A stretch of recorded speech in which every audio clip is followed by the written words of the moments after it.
Hello दोस्तों, स्वागत है आपका ब्राइट फ्यूचर में। ब्राइट फ्यूचर आपकी सेवा में निरंतर प्रयासरत है। आपसे भी अपेक्षा की जाती है कि ब्राइट फ्यूचर का साथ दें, ब्राइट फ्यूचर से जुड़ें। चैनल पर आप अगर नए हैं तो चैनल को सब्सक्राइब करें। सब्सक्राइब के बगल पे जो बेल आइकन बना हुआ है इसको ज़रूर दबाएं ताकि अपलोड होने वाले वीडियो का नोटिफिकेशन आपको मिल सके। बढ़ते हैं हम आज के प्रश्नों की ओर। आज आपके लिए हिंदी लेकर आए हैं। हिंदी के महत्वपूर्ण प्रश्नों का संकलन है जो आगामी परीक्षाओं में पूछे जा सकते हैं। तो हमारा प्रश्न है पहला, देवनागरी लिपि को राष्ट्र लिपि के रूप में कब स्वीकार किया गया था? तो इसका ऑप्शन है 14 सितंबर 1949, बी है 21 सितंबर 1949, सी है 23 सितंबर 1949 और डी है 25 सितंबर 1949। तो इसका आंसर बताएंगे। तो इसका आंसर है हमारा ऑप्शन ए 14 सितंबर 1949। 14 सितंबर को हमारा हिंदी दिवस भी मनाया जाता है। अगले क्वेश्चन की ओर बढ़ेंगे हम। निम्नलिखित में से कौन सी प्रेमचंद की रचना है? ऑप्शन ए बेटों वाली विधवा, बी उसने कहा था, सी ताई और डी खड़ी बोली। तो इसका आंसर बताएंगे। तो इसका आंसर हमारा ऑप्शन ए बेटों वाली विधवा। उसने कहा था यह रचना चंद्रधर शर्मा गुलेरी की है। ये भी नोट कर लीजिएगा, सभी क्वेश्चन इम्पोर्टेंट हैं। और ताई जो रचना है यह है विशंबर नाथ कौशिक की है। और खड़ी बोली एक भाषा है। अगले प्रश्न की ओर बढ़ते हैं हम। वीर रस का स्थायी भाव क्या होता है? ऑप्शन ए रति, बी उत्साह, सी हास, डी परिहास। तो इसका आंसर होगा हमारा ऑप्शन बी उत्साह। रति श्रृंगार रस का स्थायी भाव है, हास हास्य रस का। अगले प्रश्न की ओर बढ़ते हैं हम। चौथा प्रश्न है हमारा, शुद्ध शब्द क्या है? तो आपको चार ऑप्शन दिए हैं, चार ऑप्शन में से एक सही है। तो इसका आंसर है हमारा ऑप्शन बी। अगले प्रश्न की ओर बढ़ते हैं हम। नवनीत शब्द का सही अर्थ है? ऑप्शन ए घी, बी नवीन, सी आकाश, डी मक्खन। तो इसका आंसर होगा हमारा ऑप्शन डी मक्खन। नेक्स्ट प्रश्न की ओर बढ़ते हैं हम। छठा प्रश्न होगा हमारा, प्राचीन का विलोम है? ऑप्शन ए अप्राचीन, बी अर्वाचीन, सी अति प्राचीन, डी प्राप प्राचीन। तो इसमें से आपका सही विकल्प होगा ऑप्शन बी अर्वाचीन। सातवां प्रश्न हमारा, मनुष्यता का विपरीतार्थ है? ऑप्शन ए अमनुष्यता, बी क्रूरता, सी बर्बरता, डी आदि मानवता। तो इसका आंसर होगा हमारा ऑप्शन सी बर्बरता। आठवां प्रश्न हमारा, भारतीय संविधान में हिंदी को कहा गया है? ऑप्शन ए राष्ट्रभाषा, ऑप्शन बी देशभाषा, ऑप्शन सी राजभाषा, ऑप्शन डी देवभाषा। तो इसका सही आंसर होगा हमारा ऑप्शन सी राजभाषा।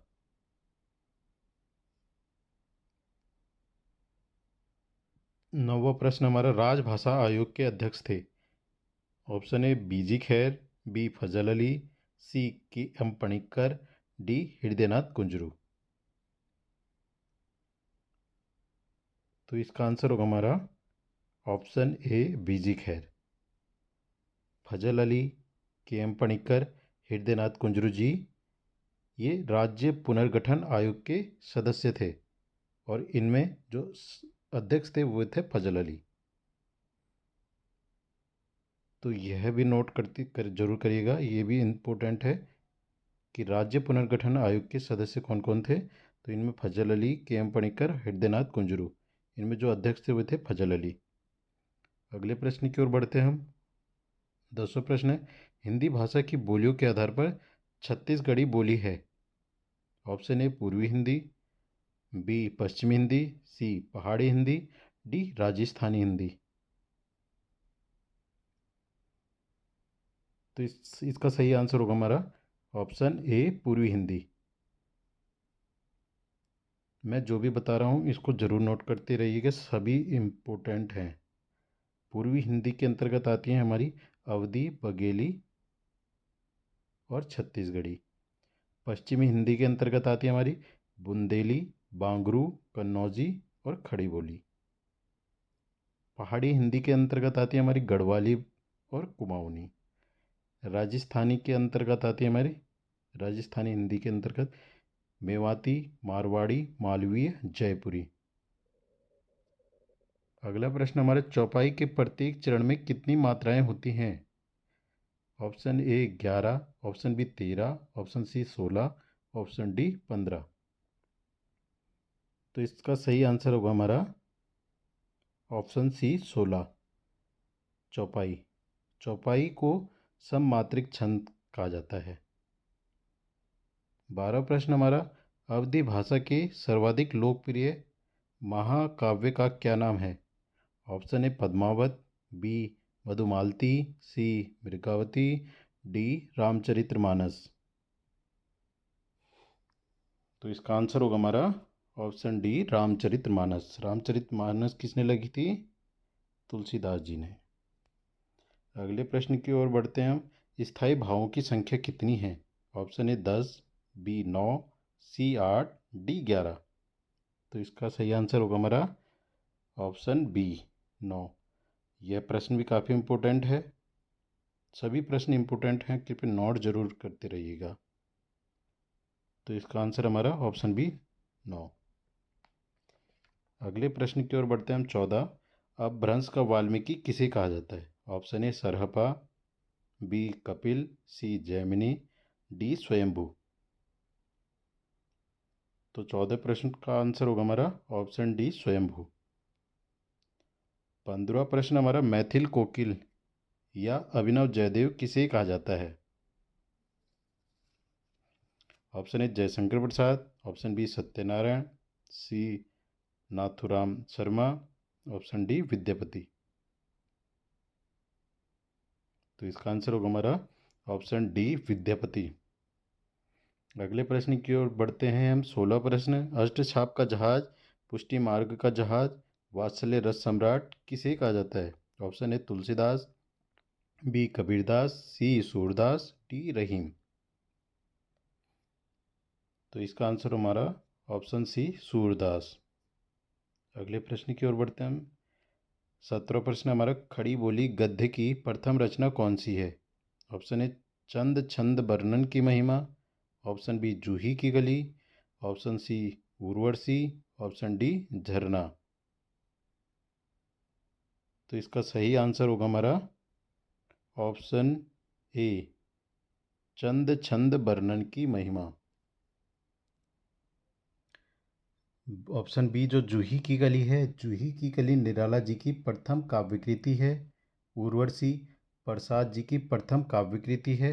झरना झरना जो है यह छायावाद की प्रथम कृतियों में से एक है, जयशंकर प्रसाद की।